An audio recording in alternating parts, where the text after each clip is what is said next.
Halo, malam Hans, ketemu di Zoom. Biasanya kita ketemu di Surabaya soalnya. Hans, gimana kabarnya Iya, hari ini? baik-baik. Oke. Oke, Hans ini kalau nggak salah Mm. autoimun ya Hans? Saya autoimun sih. Oke, boleh langsung sharing aja Hans. Oke, saya Ya, mulai ya. Ya, kasih. selamat malam teman-teman sekalian. Terima kasih para leader atas kesempatan yang diberikan pada saya ya. Perkenalkan saya Hans, Sales Master dari Surabaya.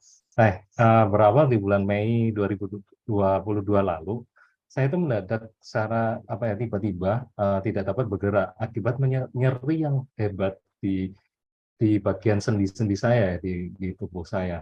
Nah, akibatnya saya tidak dapat aktivitas termasuk itu berjalan, bahkan mengangkat gayung pun itu tidak bisa. Akhirnya saya memutuskan untuk ke rumah sakit.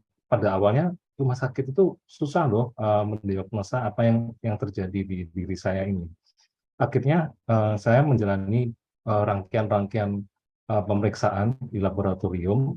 Nah, dari situlah singkat cerita yang panjang sekali itu saya baru diketahui ini merupakan penyakit autoimun, yaitu yang namanya psoriasis arthritis atau biasa disingkat PSA. Nah, PSA ini memang menyerang sendi, jadi menimbulkan bengkak-bengkak, juga kaku dan nyeri. Jadi waktu itu saya tangannya jadi besar, ya kan, kakinya juga membengkak sampai tidak tidak bisa pakai sepatu itu, aduh, nyeri banget.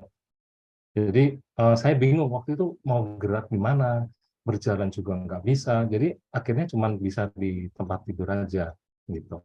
Nah, karena yang saya rasakan ini nyerinya juga terjadi pada punggung bagian bawah. Ini ada tambahan lagi, jadi namanya ada golongan lagi namanya spondyloarthritis. Jadi biasa disingkat jadi SPA. Nah, makanya disebut autoimun yang saya uh, ini kena ini namanya PSA, SPA. Nah, itu semua hasil dari ini ya, pemeriksaan di lab gitu. Karena di foto ronsen juga timbul ada bagian yang tidak rata pada bagian rumput sakral dan itu benar-benar memang saya rasakan betul banget, nyeri banget. Makanya kalau saya duduk berdiri terlalu lama itu juga sangat-sangat mengganggu gitu. Nah, di awal saya terdiagnosa itu memang saya tidak langsung konsumsi hemohim ya. Karena apa? Karena waktu itu dari dokter itu obatnya banyak sekali. Jadi saya bingung, ini saya mau minum kapan? Pagi juga sudah ada obat dari dokter, siang juga ada gitu. Akhirnya di awal itu saya memang tidak konsumsi. Jadi saya kasih spare waktu lah. Maksudnya saya coba 1 minggu. Saya lihat dari obat dokter ini apa sih yang bereaksi dari diri saya. Nah, ternyata setelah 1 minggu itu kok masih belum terasa ya dari obat dokter gitu. Terus saya baru menimbang-nimbang saya mau coba hemohim gitu. Jadi yang saya lakukan di awal, saya coba setengah saset dulu. Setengah saset pun itu saya kombinasi dengan obat dokter, itu saya kasih jarak kira-kira 1 jam, Pak, 1 jam. Nah, saya lihat memang pada waktu itu selama 2 minggu saya belum terlalu kelihatan ya. Jadi maksudnya perubahannya apa saya tidak terasa. Jadi secara fisik saya masih kelihatan sama saja. Nah, setelah 2 minggu saya coba karena saya berpikir wah ini mungkin dosisnya kurang gitu ya. Saya coba setelah 2 minggu saya tambahkan 1 saset. Jadi tetap karena saya khawatir masih ada obat dokter yang saya konsumsi gitu tadi. Terus setelah saya tambahkan 1 saset, saya lihat lagi selama 2 minggu. Secara fisik ya oke lah, mungkin ada sedikit perubahan, tapi bukan yang terlalu bagaimana sih gitu. Jadi secara fisik masih sakit, masih nyeri gitu. Apalagi kalau waktu kambuh ya nyeri banget gitu. Nah, baru 1 bulan itu saya memutuskan untuk jadi 2 saset. Saya tambahin lagi. Itu pun karena saya memutuskan, ini mungkin dosisnya kurang gitu. Nah, di bulan ketiga yaitu di bulan ketiga itu secara tidak sadar saya gini, mikir-mikir ini ada yang salah dengan saya atau apa gitu. Tapi ternyata saya baru sadar kalau dibandingkan dengan dulu ya, waktu saya belum konsumsi hemohim, itu bayangkan saya itu sampai tidak bisa beraktivitas. Jadi karena semuanya itu sakit di bagian-bagian sendi itu tadi.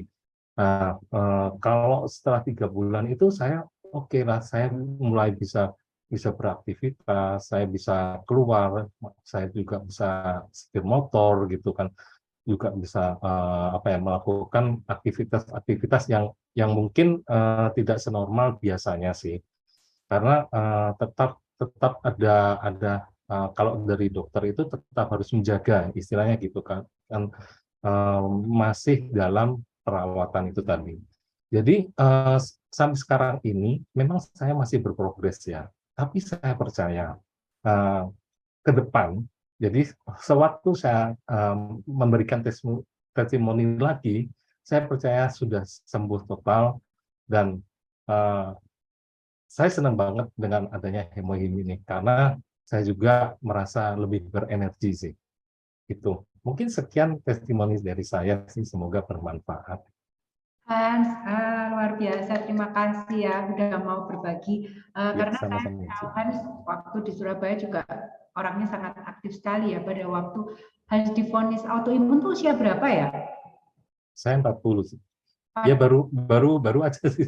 Iya baru aja kan. Iya baru aja. Orang tuh nggak tahu autoimun tuh memang timbulnya itu di usia-usia malah usia udah dewasa. Kadang kan kalau misalnya udah tahu dari ya entah kita nggak tahu juga autoimun tuh saya tahunya banyak orang tuh dan juga memang dokter tuh selalu bilang nggak selalu dibilang tidak bisa sembuh. Itu selalu kayak ada vonisnya seperti itu. Tetapi saya yakin kalau harus percaya bahwa Hemohim ini akan memberikan perbaikan yang istilahnya memberikan mujizat juga buat Hans, pasti akan ada perbaikan dan penyembuhan dari Tuhan. Amin. Amin. Kita tunggu semoga pasti jauh lebih sehat ya Hans ya. Terima kasih. Terima kasih semua. Oke. 구독, 좋아요 눌러주세요.